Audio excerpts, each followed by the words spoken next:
En la mañana de la radio, El Mañanero. Información, música, ustedes y nosotros. La información y la mejor música. El Mañanero, haciéndote el aguante estés donde estés.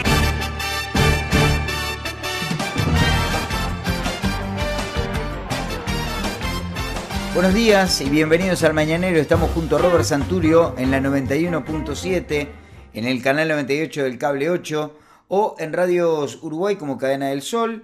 En el celular nos encuentras como TuneIn. En el celular nos encuentras en TuneIn, también como Cadena del Sol. Luego de emitido el programa por la radio, lo subimos a YouTube y a Facebook para que, si te lo perdiste, si no sos de los que madrugas, puedes escucharlo en cualquier hora del día. Estamos junto a Robert Santurio. Buenos días, Robert.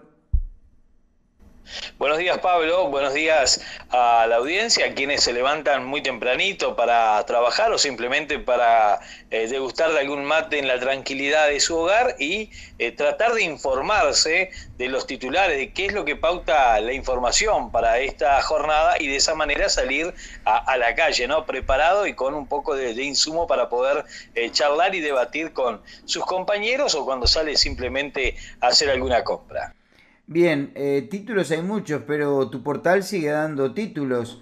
Título en primera plana de Rocha al Día: tiren al blanco, ex intendente sale al cruce tras declaraciones de actual edil frentista. ¿Cuál es el edil y cuáles son las acusaciones, Robert?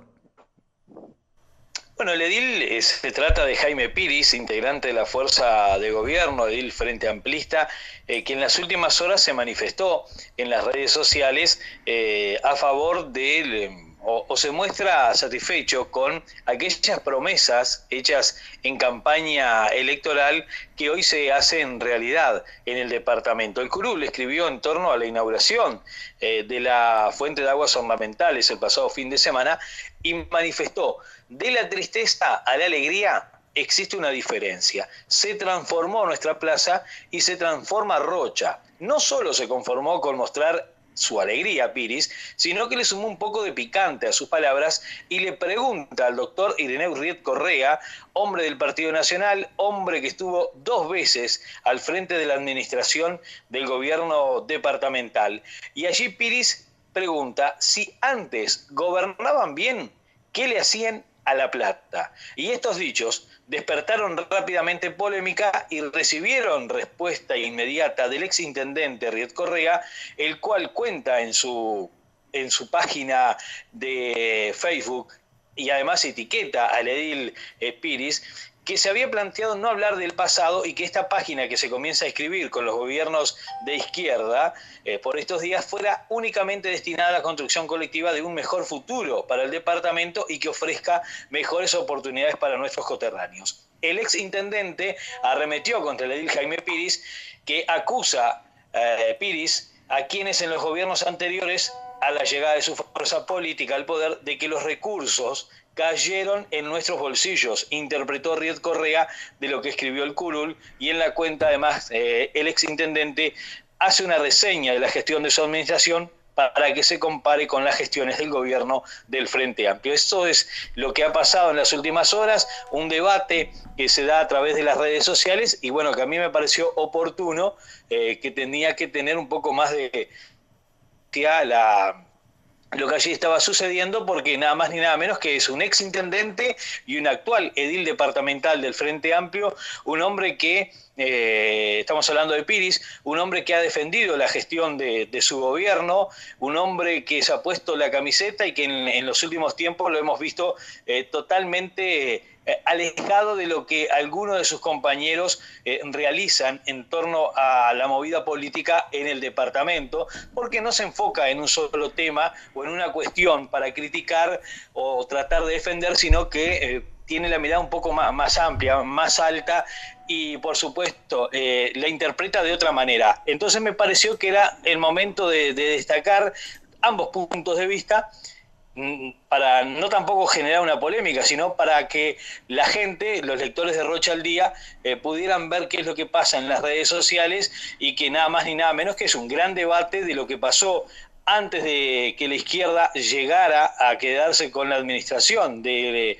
nuestro departamento y qué es lo que pasó después que la izquierda lleva ya casi 15 años en el gobierno departamental.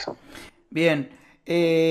Robert, otro tema que está muy movido es la interna blanca. Llegó Sartori al Uruguay para estudiar cuáles son los problemas del Uruguay. Sartori, este nuevo jugador que sale a la cancha política, ¿tienes datos al respecto?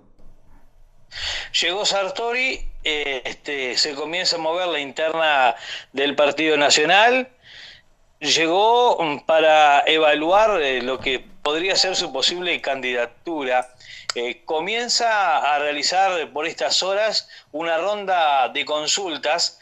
Inició una jornada ayer muy prometedora, según lo que señalaron algunos de sus allegados, que lo va a mantener a Sartori durante 2 semanas en nuestro país y que podría culminar con el anuncio de su precandidatura a la presidencia de la República el próximo 20 de noviembre. Entonces, creo yo que sí, muy agitada la interna del Partido Nacional, ¿no? Sí, Gandini le dijo a Sartori, con mucho dinero puede comprarse una empresa, pero no un partido. Esto dijo el diputado del Partido Nacional que salió al cruce del empresario que llegó a Uruguay para evaluar su candidatura a las elecciones 2019. O sea que ya hay una brecha dentro del propio partido de gente que no lo quiere a Sartori. ¿Quién es en realidad Sartori, Robert? Y Sartori, en las últimas horas, en los últimos días, también ha sido persona de crítica, ¿no? Al enterarse de que Sartori iba a ingresar en el mundo de la política, se comenzaron a mostrar algunos trapitos al sol sobre la vida de Sartori, pero realmente Sartori es un empresario, ¿cómo te lo puedo decir? Muy destacado, porque en nuestro país Sartori forma parte de una compañía que tiene más de 300 socios y es una compañía muy importante que tiene casi medio Uruguay le pertenece a esa compañía, hablando de tierras. O sea, es un multimillonario y se casó nada más ni nada menos que con una de las millonarias rusas más importantes de estos últimos tiempos. Fundador y presidente de esta compañía que yo te decía, UAG, la principal firma de inversiones agropecuarias que tiene nuestro país. Y su señora es una multimillonaria, una fortuna que, según lo que se ha podido conocer, más de 10.000 millones de dólares, equivale el 20% del PBI de nuestro país. Imagínate si será un hombre de fuerza en cuanto a lo que tiene que ver con el capital, ¿no? El dinero. Así que por eso me imagino yo que va en eso, ¿no? Lo que dijo Gandini, con plata puedes comprar lo que quieras, pero en la política... Bueno, nació en Uruguay el hombre, creo que fue en el año 81 por allá. No se educó en nuestro país, se formó en Harvard y en Suiza. Es el presidente de esta firma privada que posee significativos intereses en emprendimientos que están vinculados no solamente con la agricultura, con la energía, la forestación, infraestructura, minerales, creo que en el gas y el petróleo y también los sectores inmobiliarios de Latinoamérica. Él está allí en todas esas inversiones. En la actualidad, aquí sí, ahora que hay que hacer un poco de memoria, ¿no? Pero yo creo que la empresa Unión Agricultura, el grupo de la Unión Agricultura, yo no recuerdo bien si son unas 110 o 130.000 hectáreas propias, ¿no? Que gestiona otras 50.000 de terceros. Tiene 130.000 hectáreas propias en nuestro país, 50.000 de terceros, y están dedicadas a la soja, al arroz, la ganadería y la lechería. O sea, es un hombre muy importante, Sartori. Creo que mueve muchísimo. Además, tú decías el rechazo que hay de algunos algunos dirigentes del Partido Nacional, pero en cambio hay un grupo denominado Uruguayos por el Cambio que propone en una campaña en diferentes medios de comunicación, pero es una campaña que se está llevando más precisamente en la capital del país, candidatos fuera del mundo de las políticas. Y entre ellos, este grupo pone a Sartori, Juan Sartori, como uno de los principales referentes para que haga campaña en nuestro país. Bueno, sé que ya la vemos, ya se debe venir por ese lado entonces. Hablando de empresarios que están en el mundo de la política, viste lo que dijo Novik, ¿no? Está en Diario El País, dice, yo respeto a los políticos, pero mucho más a los trabajadores, le dijo Novik a Sanguinetti. El líder del Partido de la Gente le respondió al expresidente Julio María Sanguinetti. La oposición debería realizar una elección interna antes de la primera vuelta de las elecciones presidenciables porque tiene chance de ganar en esa instancia y evitar otro gobierno del Frente Amplio. Así lo entiende el líder del Partido de la Gente, Edgardo Novik. Novik que sigue planteando, juntémonos todos para vencer al Frente Amplio, ¿no? Sigue con ese discurso. Yo creo que sí. Yo creo que sigue con ese gran discurso que lo ha hecho perder un poco de credibilidad, me parece a mí. Porque en lo que se ha situado Novik es hablar del tema de la inseguridad de nuestro país. Tomó esa banderita y la sigue hasta el final, me parece. No hemos escuchado a un hombre que tiene aspiraciones de estar o de llegar al gobierno, de cambiar nuestro país. Yo nunca lo he escuchado hablar algo sobre la educación. Si es necesario o no una reforma a la educación en nuestro país.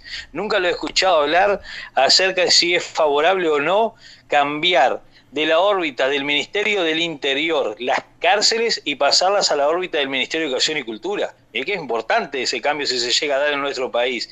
Nunca lo escuché tampoco hablar en cuanto a lo que tiene que ver con las ayudas. ¿Qué va a pasar con el Ministerio de Desarrollo? Nunca lo escuché hablar en ese caso a Edgardo Novik. Nunca lo escuché hablar tampoco qué va a pasar con aquellos jubilados que cobran menos de 10.000 pesos. ¿Qué va a pasar con el salario mínimo nacional? Porque un empresario hoy te puede pagar el salario mínimo nacional porque es el propio gobierno el que lo tiene instalado o instaurado. Quizás sean 20.000 pesos el salario mínimo y quizás un empresario te puede pagar porque tú sos exitoso, Vázquez, hablando, y tu sueldo tendría que ser de 40.000 pesos y se rige por lo que son las leyes y te paga 20.000. Yo nunca lo escuché a Edgardo Novik hablar de esa ayuda al que menos tiene en nuestro país o al que se tiene que levantar a las 8 de la mañana y reventarse el lomo para poder llevar lo que sea 20.000 pesos para su casa. Nunca lo escuché hablar de mejorar o una recuperación salarial para los trabajadores que menos ganan o los jubilados. Yo siempre lo he escuchado hablar nada más del tema de la seguridad y que vamos a traer a Giuliani y que vamos a ser los mejores en nuestro país y que vamos a capacitarnos. Nunca, lo que lo he escuchado hablar de que vamos a tener las personas más capacitadas para ponerla en los mejores puestos. Uh-huh. Es de lo único. Un hombre que hace algo mediático, porque es mediático, hacer un concurso para ver quién puede ser el candidato a la intendencia en nuestro país. Eso a mí me parece que eso es un juego de niños. O sea, entró al mundo de la política porque tenía plata y se dedica a jugar a ser el político. Creo que eso es lo que le ha hecho perder la credibilidad al hombre. Uh-huh. Me parece que quizás esté hoy errado. Pero sí, también hay que tener en cuenta que estamos bastante lejos del acto eleccionario en sí mismo, ¿no? Porque todavía no hay nada definido. Porque si abrimos y vemos todo el abanico político, candidatos firmes, ¿quiénes hay? Está Martínez por un lado, por el Frente Amplio, creo que es el candidato más firme que tiene el Frente Amplio y que ya admitió que va a ser precandidato, ¿no? Si no me equivoco.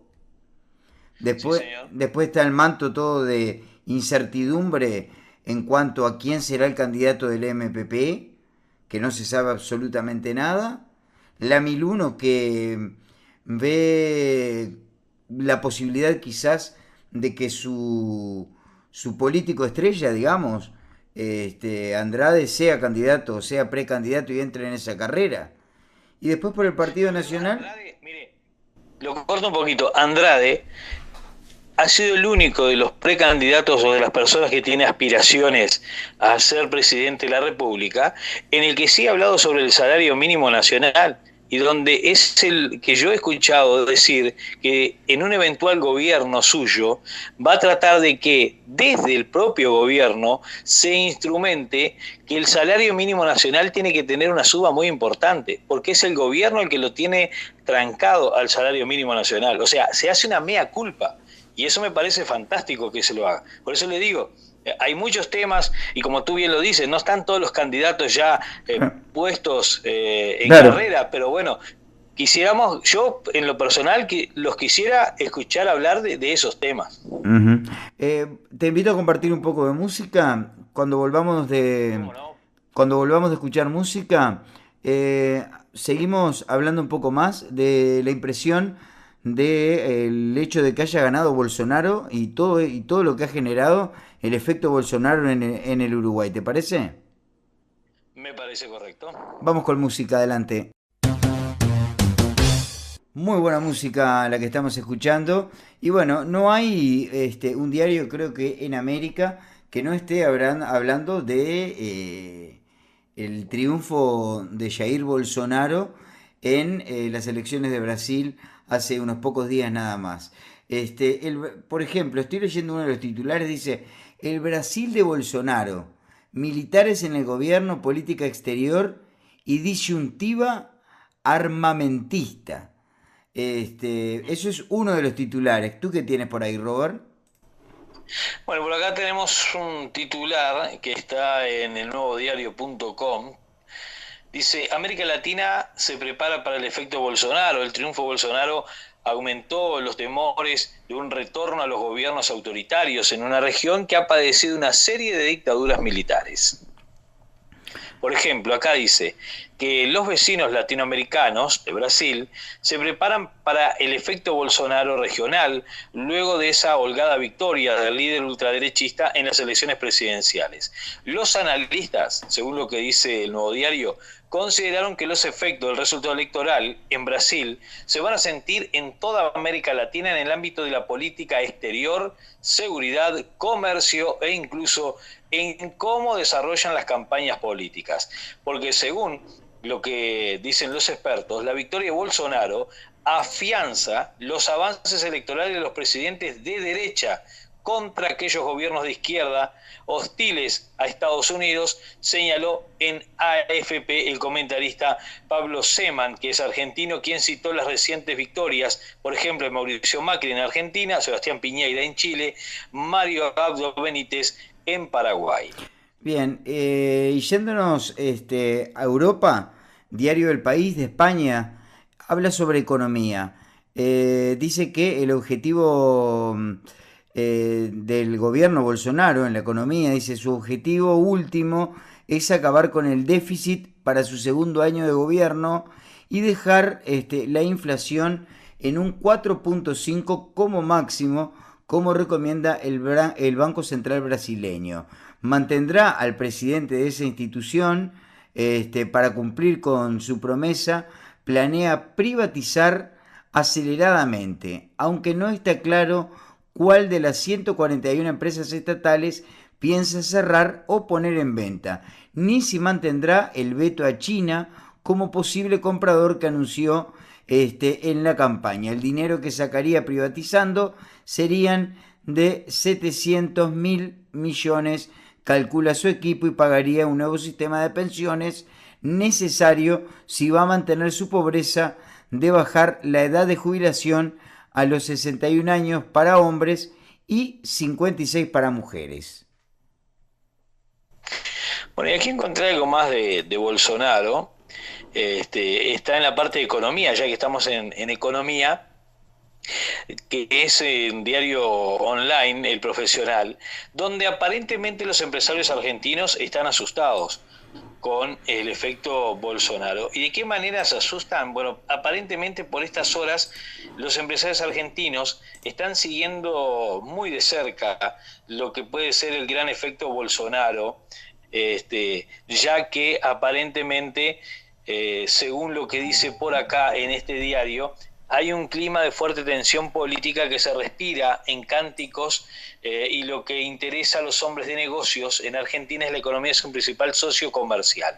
Sostienen que el mejor camino es un programa ortodoxo del capitán, como lo apodan en Brasil, que propone un paquete de reformas pro mercado con privatizaciones incluidas, pero a la vez los empresarios guardan cautela frente a la promesa de apertura del Mercosur y el carácter imprevisible de su preferido, que aún no definió todo lo relacionado con el Mercosur, sino que está tirando algunas ideas. Si bien los empresarios están un poco a la expectativa, dice que hay señales muy claras en lo económico, pero primero hay que ratificar todos los acuerdos para estar más tranquilos, ¿no? La estabilidad de un dólar alto, la fuerte caída de las importaciones por efecto de la devaluación, empezó a reflejarse en la balanza comercial, en el cual han tenido en un mes hasta esta fecha una caída, según lo que dice el diario, con un saldo de un 40%, que no es muy favorable. Entonces hay que ver, según lo que dice acá, qué es lo que pasa con la economía, si se estará recuperando o no rápidamente cuando Bolsonaro asuma el 1 de enero del año 2019. Bueno, ojalá que sea para el bien de América, porque, bueno, Brasil, por ejemplo, con Uruguay, es uno de nuestros principales socios comerciales, ¿no? Bueno, Robert, compartimos un poco de música. Sí, perdón. No, eso, antes de ir a la música, hay una cosa que yo digo, ¿no? Hoy están todos preocupados para tratar de entender el efecto Bolsonaro, y yo digo que primero deberíamos comprender en nuestro país el efecto Mujica, para luego sí tener una conclusión más fina de lo que puede causar el efecto Bolsonaro, ¿eh? Bien, vamos a hacer una cosa. Me gustó para el tema de mañana el efecto Mujica. Prepárese algo que me apronte unos mates y lo espero a las 6 de la mañana aquí en la radio. Vamos a compartir música, Robert, y luego va a venir una nota con el intendente que va a contestar todas las preguntas que tenemos ya programadas para él. Vamos arriba entonces con ese tema que usted tiene ahí reservado, para la gente que está tomando mate y que está escuchando la radio. Seguimos avanzando en la mañana de la radio. Recibimos a Aníbal Pereira, intendente departamental. Aníbal, buenos días. Gracias por atendernos tan temprano. ¿Qué tal? Muy buenos días. Un gusto y un saludo. Bueno, Aníbal, vamos a arrancar por el tema de las obras. Inauguración de nuevas obras, en todos los titulares de los diarios. Hago referencia a plazoleta y fuentes ornamentales. Fuente ornamental en Plaza Independencia. Sí, en realidad, sí, estos días ha habido un número importante de obras que se han venido inaugurando, habilitando. Obviamente, como toda obra que es proyectada y planificada con cierta antelación, y en el caso de la obra pública, planificaba el comienzo del quinquenio, ¿verdad? Tanto lo que significó la obra que se inauguró el 5 de agosto en la ciudad de Rocha, el Espacio Cultural Joven y el Centro Empresarial y de Emprendedurismo Rochense, de allí en la esquina del Paseo de Huerto de Mendoza, el 19 de abril, que, como decíamos, fue una obra que la expropiación de ese inmueble, que era un inmueble que estaba deteriorado hace muchos años, era una tapera prácticamente, estaba lleno de malezas, era una propiedad privada. En el año 2008, el gobierno departamental, encabezado por el intendente Barrio, inició el proceso de expropiación y bueno, Nosotros comenzamos la obra en el 2016, que se finalizó y se inauguró el 5 de agosto, una obra que tuvo un monto total de 10 millones de pesos, donde 1.300.000 pesos fueron financiados por el Ministerio de Educación y Cultura y el resto, 8 millones de pesos, prácticamente por recursos departamentales. Es importante, por esto hago todo el relato, de que las obras tienen un proceso, una planificación, y se incluye en el presupuesto y después en la ejecución propia, el diseño, la arquitectura y el trabajo propio. Después inauguramos la Plaza Barrio Galeano, que es parte de la obra con recursos departamentales, que es la contrapartida de las obras PDGS, financiación BID del Barrio Galeano, que son recursos departamentales que se incorporan a una obra pública vial, construyendo un nuevo espacio de convivencia, como la obra de la plaza del Barrio Galeano. Y el sábado 3 de noviembre se inauguró la fuente ornamental de la Plaza Independencia, que está proyectada desde sus inicios en lo que fue la reforma de la plaza, que fue inaugurada en el 2014. Recordarán los vecinos que cuando se decidió construir esa obra, que como toda obra pública, cuando se decide hay todo un proceso, porque siempre hay muchas obras para hacer, pero cuando se decide intervenir en un lugar y no en otro, es por un montón de consideraciones que están relacionadas. Entre esas consideraciones, no solamente a decisiones propias que puede tomar el intendente o el equipo de gobierno, sino que también están relacionadas con el acontecer cotidiano de una ciudad. Bien. Nosotros las cotejamos con los gabinetes abiertos con los ciudadanos, ¿verdad?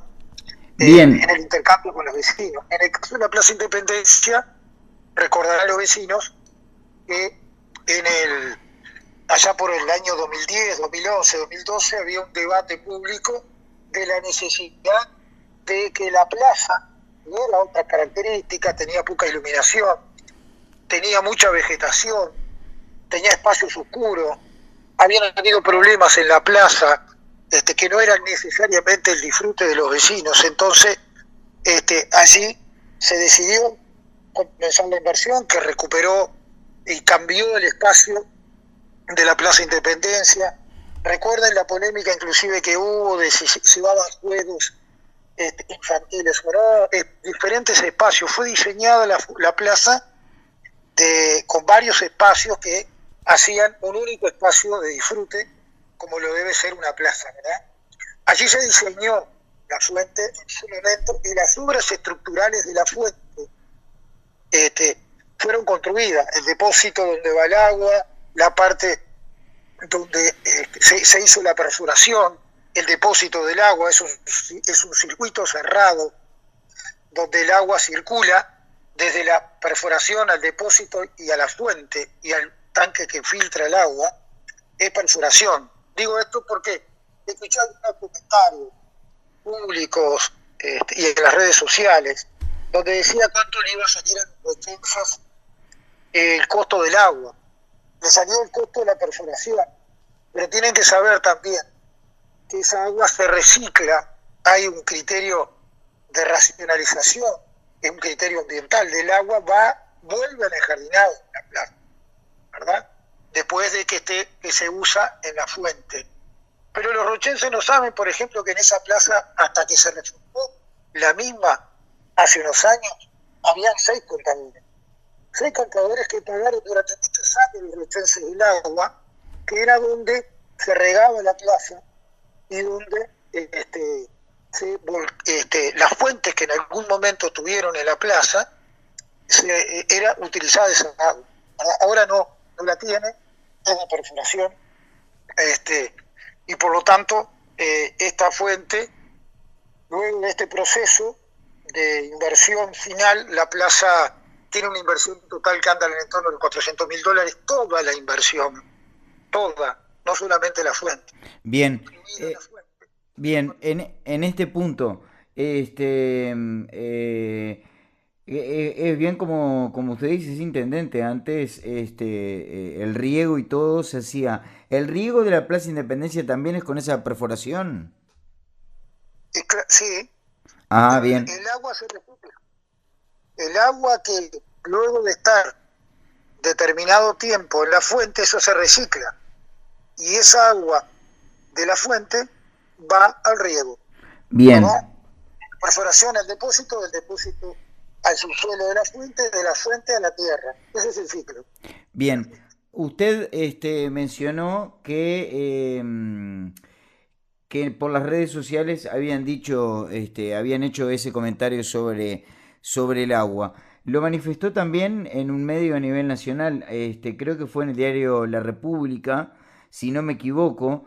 Decía usted algo así como que la derecha operaba por las redes sociales y no sé si incluyó o no en sus palabras los medios de comunicación o qué comunicadores estarían vinculados a, a esa campaña de odio, como usted así le llamó. No, Sí, yo no hablé de comunicadores ni de medio de comunicación. solo de redes Hablé de una sociales. forma de comunicar. Y hablo, no hablé, y hablo. Y de un relato que se quiere construir en base a la mentira. Hay un montón de pruebas, yo tengo varias. Es más, la semana que viene voy a radicar una denuncia de Twitter a partir de justamente videos y audios que a veces son anónimos y que transmiten hechos que no son ciertos. En el caso de Chuy, un video que mostraba un camión brasilero descargando material en la plaza de Artigas de Chuy, y en la voz en audio decía que, en voz amenazante, que teníamos que, la alcaldesa y el intendente, explicar que hacía un camión brasilero en la plaza, tenía que, de alguna manera, decir con la piedra que falta en la plaza. El audio sugería que estábamos bagaceando y que habíamos robado. Entonces eso yo quiero que de alguna manera lo aclaren en el Estado. Hemos adjuntado todas las pruebas de todos los que comentaron y hicieron fundamentos, los tienen que fundamentar ante la justicia. En el caso personal me cansé de los agravios infundamentados. Está bien, uno que tiene responsabilidades públicas está dispuesto a asumir todas las críticas porque es nuestra responsabilidad. El que hace se equivoca. Y en eso nosotros jamás vamos a enojarnos por eso. Ahora, los que están en la campaña de desprestigio, donde van más allá y que el objetivo es sumar y sumar y sumar elementos sin fundamento para desprestigiar el gobierno, eso es una campaña orquestada, por supuesto que sí. Y tienen relaciones, porque hay hasta referentes políticos que lo hacen. Bueno, van a tener que, de alguna manera, o entrar en un debate generado con propuestas civilizado, o si quieren entrar por este camino, bueno, nosotros no vamos, no estamos para sembrar el odio en la sociedad. Este es el objetivo de eso, ¿verdad? Y por lo tanto, lo que nosotros hacemos es comunicar a la población de lo que se hace. Lo que hacemos es permanentemente buscar todos los elementos de transparencia para que todos los ciudadanos sepan los recursos que están. Y bueno, esto es otra cosa, ¿no? Esto es otra cosa. Está clarísimo que es otra cosa. Porque aparte lo están tomando de lo que hicieron en la Argentina y en Brasil, son las prácticas originales, ¿no? Lo que yo quiero transmitir es que el odio no puede superar la razón y las propuestas, ¿no? Y el país que tenemos que construir aciertos, errores, pero entendiéndolas como ciudadanos. Intendente, no sé si usted se aleja del micrófono del celular o algo. No, Ahí, estoy ahí con el se, celular ahí se escucha impecable. bien. La última parte no se escuchó. Enganche, empalme la última parte ahí, vamos directo, yo lo arreglo acá. en realidad, para nosotros, lo importante es quien quiera construir una sociedad a partir de la mentira, ese no es nuestro camino, ¿no? La ciudad se construye con propuestas, se construye con ideas, se construye con incluirnos como ciudadanos y trabajar como ciudadanos para mejorar el lugar donde vivimos, ¿verdad? Partiendo de la base de que somos una sociedad donde todos somos diferentes y tenemos que entendernos a partir de esas diferencias. Ahora, acá hay otra cosa muy clara, que es lo que estaba fundamentando, de instalar en la gente la adversión, la molestia, el enojo, una cantidad de cosas sobre las cosas que se hacen sin fundamento, a través de la mentira. Yo le conté una, ¿verdad? Le conté una, que fue, que es lo que estaba contándole recién sobre la denuncia pública sin fundamento, acusándonos de contrabandistas y de ladrones, sugiriendo que somos eso. Bien. A través de las redes sociales. Miles de personas lo vieron. Van a tener que ir a la justicia a fundamentar eso, ¿verdad? Y eso lo vamos a hacer. Porque entendemos que hay que ponerle un coto, ¿verdad? A las cosas que no son fundamentadas. Bien, intendente, el movimiento Un Solo Uruguay Rocha acusa al intendente de Rocha de promover la ilegalidad. Integrantes del movimiento Un Solo Uruguay se mostraron disconformes con el gobierno departamental y lo hicieron saber en la Expo Rural. Está al tanto de lo que pasó en Castillo, ¿verdad, intendente? No, muy por arriba. No tuve posibilidad de ir a la Expo. Todo se trata de que aparentemente la intendencia no podría estar cobrando, no podría exigir para entregar la guía a los productores el estar con la contribución al día. Concretamente ese es el punto. Esa información no es totalmente correcta. La intendencia lo que exige es no tener morosidad. Puede estar debiendo cuotas del año en curso y se le entregan las vías. De hecho, hasta ahora no ha habido ningún productor que se le haya negado la guía para el tránsito del traslado de los animales, ¿no? Yo personalmente estuve reunido con el movimiento Un Solo Uruguay de Rocha, con particularmente productores agropecuarios de diferentes zonas del departamento, donde este era el punto donde el movimiento departamental tenía adversiones. Hablamos de varios puntos donde tuvimos coincidencias en una cantidad de puntos. Nosotros mostramos números de la gestión, de los recursos, de la caminería rural, de las inversiones, etcétera, etcétera. Y en todos esos temas tuvimos coincidencia.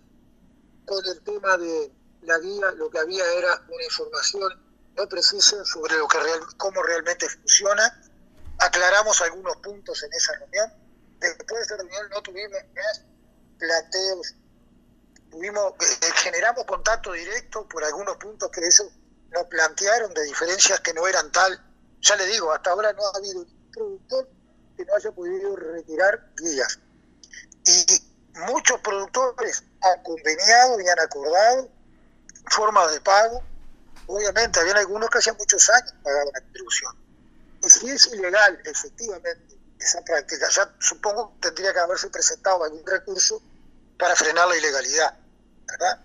Y no es un acto unilateral del intendente, es un acto del gobierno departamental, aprobado en el presupuesto quinquenal, ¿verdad? Y para nosotros este aspecto que apunta a que quienes sean propietarios de padrones de tierra de más de 500 hectáreas, índice CONIA 100, estamos hablando de valores que no son precisamente de pequeños productores, solamente no se lo protege al productor familiar, no se le exige, al que tiene menos de esas hectáreas no se le exige, ¿verdad? Lo que hay justamente mecanismo para preservar al buen productor y al buen pagador, nada más. No es un acto de ilegalidad. Bien. Y si lo fuera, yo supongo que quienes promulgan esto ya hubieran presentado algún recurso para derogarlo. Bien, porque ayer estuvimos al escribano Cítera y se generó esa polémica. Bueno, y por último, intendente, sabemos que tiene más compromisos. Nos llegó un video de vecinos del barrio Progreso preocupados por un tema de desagüe. Nosotros le hicimos llegar el material, queríamos saber, en realidad los vecinos nos piden que le preguntemos en qué situación está, si usted ya tomó conocimiento, ya pudo ver el lugar, etcétera, y saber concretamente si tiene solución rápida. Bien, yo agradezco efectivamente el habernos proporcionado ese planteo de vecinos preocupado por algo que efectivamente a simple vista se veía que no era algo normal. Nosotros inmediatamente de tener ese video lo trasladamos a las direcciones correspondientes, y cabe oportuno aclarar que el frigorífico efectivamente lo que el vecino planteaba, que eran vertientes de el desagüe del frigorífico, efectivamente es así. Ese desagüe es un desagüe que está protocolizado dentro de la gestión ambiental que Dinama aprobó, el manejo de los efluentes, ¿no? Hubo una obstrucción de la cañería de los desagües que en estas últimas horas personal del propio frigorífico estaba trabajando para sanarlo, ¿verdad? Pero aparte nosotros, el cuerpo inspectivo estuvo inmediatamente en el lugar, dialogó con los propietarios, con los responsables del lugar, para tomar las medidas de resolver rápidamente eso, obviamente aparte de cerciorarnos de que las reparaciones estén dentro repito, todos estos desagües están dentro de las habilitaciones, todo este sistema que se construyó dentro de lo que protocolizó y autorizó del manejo de los fluentes la Dinama. Vuelvo a repetir, agradezco la intervención del vecino que me ha mandado ese video. De todas maneras también es importante que los vecinos sepan que hay teléfonos directos de contacto para hacer cualquier tipo de reclamo, de planteo, que es el 0800-1881, o las propias redes o páginas de la Intendencia y la propia página de gobierno, aparte de utilizar todos los mecanismos que se entiendan necesarios utilizar. Pero aquí una vez más está claro que la importancia de, como vecinos, de involucrarnos en las cuestiones cotidianas de nuestra ciudad, ¿verdad? Bien, intendente, comparando con lo que recién comentaba, ¿verdad? Acá hay una diferencia clara con lo que recién hablaba del otro video que comenté, de que vamos a hacer la denuncia en el juzgado. Acá está la diferencia de un vecino prometido, preocupado, que obviamente ve algo que no es normal, lo canaliza responsablemente, porque inclusive lo que dice el video es muy responsable. Es muy responsable. Y esto hay que sin duda mostrarlo como algo que en realidad es muy diferente a lo que hablábamos recién de cómo otros se comportan generando o tratando de trasladar mentiras. Esto es un compromiso ciudadano. Y por estas cosas, de esta manera es que resolvemos los problemas. Y trabajamos juntos por el lugar donde vivimos. Bien, intendente. Acá el ejemplo de los propios vecinos muestra la actitud comprometida con la actitud irresponsable de gente que no le importan los problemas, lo que le importan es otra cosa. Yo a algunos de ellos los llamo integrantes del movimiento LTA. Pero bueno, porque en definitiva no tienen fundamentos razonables de un ciudadano para poder su discrepancia o su hacer las cosas mejor. Bueno, son del movimiento LTA. ¿Qué le va a hacer? El movimiento de los tremendamente amargados. Intendente, muchas gracias por estos minutos para Cadena del Sol. No, que pase bien. Agradecemos mucho al intendente de Rocha su atención por esta entrevista que se hizo bastante extensa, pero que bueno, el intendente contestó todo lo que se le preguntó. Robert, llegamos al final de un nuevo programa. Llegamos al final, mucha gente estuvo enviando mensajes, después los vamos a ir contestando uno por uno. La gente de allí de la Intendencia, los que están en los obradores de La Paloma y de aquí de Rocha, fueron algunos de los que estuvieron mandando mensajes. Bueno, vaya el saludo para ellos y después en el transcurso de la mañana vamos a ir contestando algunos de los mensajes que van llegando. Fue un placer estar en esta mañana con todos y bueno, volveremos en una nueva jornada para estar otra vez aquí en El Mañanero a través de Cadena del Sol.